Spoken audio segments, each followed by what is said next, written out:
My name is Chris Holmes, and I write horror novels and paranormal stories. Ever since I was a kid, I've loved anything spooky, Dark Shadows, Stephen King, Anne Rice. I've just always loved spooky movies, spooky books, and now that I'm writing, that's what I wanted to write. It's an escape, and I hope that the reader feels that way too. I like to write to entertain, and when I'm writing, I get lost in the story. I think about the characters all the time. In line at the grocery store, before I fall asleep at night, I'm running scenes through my head. The characters actually talk to me, so I run the dialogue through my head, and it just becomes, for several months, just a part of my life. I have 2 novels in the works right now, besides these 3 that are published. So once I get done with those, I may go back and think about doing sequels. This one, Inky, this is a novella, but it was fun to write because I had a cat who was an all-black cat, was a stray that we took in, and she was just the meanest cat in the world. And that's kind of how I got inspired to write Inky. I don't want to turn off cat lovers. The cat's fine in the story, but definitely has an attitude, and it was based on my own cat. My favorite to date is Vamped, and this recently won gold at the Florida Writers Association Royal Palm Literary Contest. And this one was a lot of fun to write. There's a lot of humor in it. It's horror, but it's not gory, and I just had a lot of fun with it, the research and everything.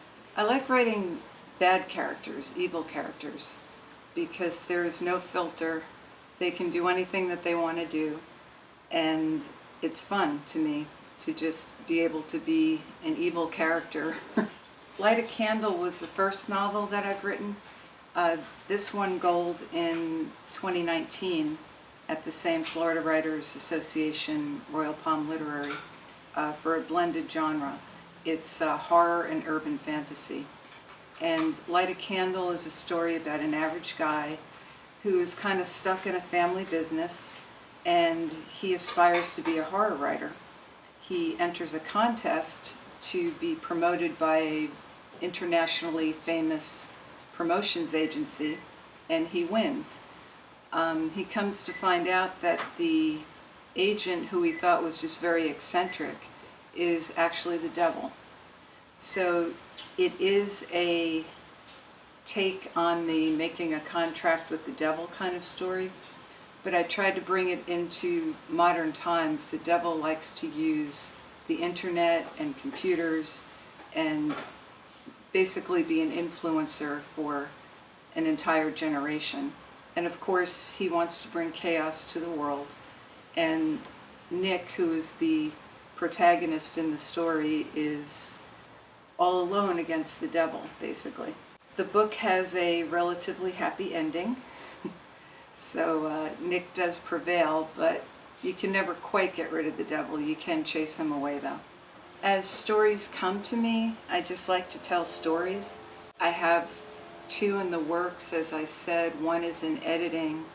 That's called Veil of Thorns, and the one that I'm writing right now is a little bit of a departure from horror. It's more of a ghost story and a coming-of-age story in the 1970s.